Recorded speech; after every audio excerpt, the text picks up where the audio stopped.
Hey guys, I thought I would do a video today that I've been wanting to do for a long time now, and since I'm leaving Australia in just a few days, I thought now would be the best time. I've spoke about my farm work quite a bit on this channel and also over on my blog, but I worked on a sheep station. I never did fruit picking for a very good reason, in that I took advice from people.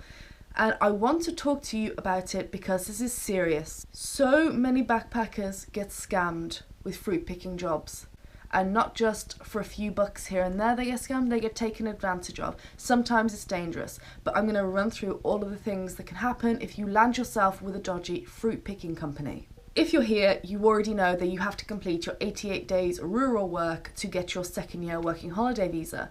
Now, when it comes to fruit picking, seasons vary across Australia, and I found a pretty good article, and I'll put the link below in the description for you to have a look at, and it goes through the different areas in Australia and when different fruits are in season. A lot of people go to working hostels. For example, in Bundaberg there are a lot of working hostels who will find you fruit picking jobs, and you'll do a variety of different jobs during your time there, or some people find ads online and on Gumtree and they work for an independent person or company and they're picking the same fruit for 3 months. Sorry if I sound really congested and blocked up, I'm not very well at the moment. Now, when it comes to fruit, you will either be paid hourly or you'll be paid per bucket or crate or whatever you're going to be putting the fruit in that you pick.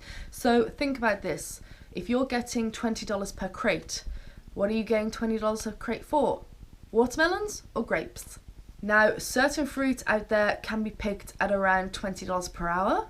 I know people who have done that, but I have friends, and I kid you not, who go out for an 11-hour day, bent over, really hanging the back in the high heats.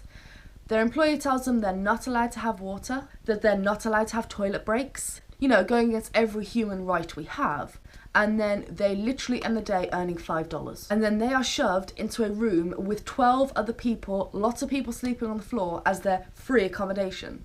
Victoria is notorious for these kind of scams, and I have another link about a story of a couple who got really badly treated, and I'll put that down below.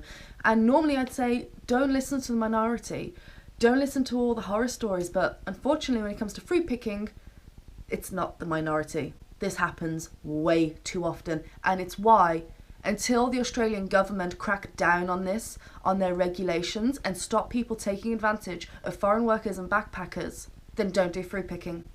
I am full for doing 3 months rural work to get your second year visa, putting something into this country that we are visiting, and then we get something out of it at the end. It's all about contribution when you travel. Sorry, but do not think that we are going to bust our ass 12 hours a day, 7 days a week, and end up with a pay packet of $20 at the end of that week, and sleep on a floor and get treated like shit where we're not allowed to have water. You know, it just doesn't make any sense. Other stories I have heard of is that when you arrive at a place, they make you pay bonds to stay there for the accommodation, where the accommodation can be really bad, and they'll make you pay 2 weeks worth of rent and a security deposit. So that could equal up to $500, $600, easy. Straight off, as soon as you arrive, they demand money. And because you're in the middle of nowhere, if you give away all the money you have in the world, you can't leave. You got no money to. And they know that. And they keep you there, and they trap you there. Do not be fooled for 1 second to think that you do not have rights. You have a right to earn minimum wage, at least. You have workplace rights. So don't think just because you're a traveller that people like this can get away with it. One last thing I'll talk about is the work conditions can be horrific. Like I said, if you're going somewhere and it is blazing hot, and I'm talking in the 40s, make sure you have a hat. Demand that you take water, and you can drink as much water as you want and refill it as many times as you want, because that is your right. Workplace health and safety when you're working in over 40-degree heat. I'm not shouting at you. I'm just getting very angry at this topic. Whenever anyone says, should I do fruit picking? I tell them, no. Too many scams, highly underpaid, and a lot of people won't sign you off. And what I mean by that is after your 3 months, you give them a little form, they fill in your dates, they sign it to say you completed your rural work. So many backpackers have done 3 months and their fruit picking company won't sign them off. and now they've got to leave Australia. I would not recommend this line of work to anyone. Don't get me wrong, some people have had a really great time. They've been paid a moderate wage, you know, it's pretty fair. So don't take what I'm saying is that every single place is like this, but there are so many horror stories, I wouldn't even risk it. So I want to hear off you, what have been your great experiences, put them down below, but also, have you been scammed? Let the other backpacker community know about it. Name and shame in the comments so people won't go with those companies. And if you had a great company, let us know that as well. Get a conversation going down there, because it's such a huge question that I get. Where can I find free picking work? What's the best way to do it? And I can't tell you. I can only give you warnings from talking to people firsthand, and I'm not talking a couple of people. I'm talking people after people after people about fruit picking scams. So knowledge down below, please.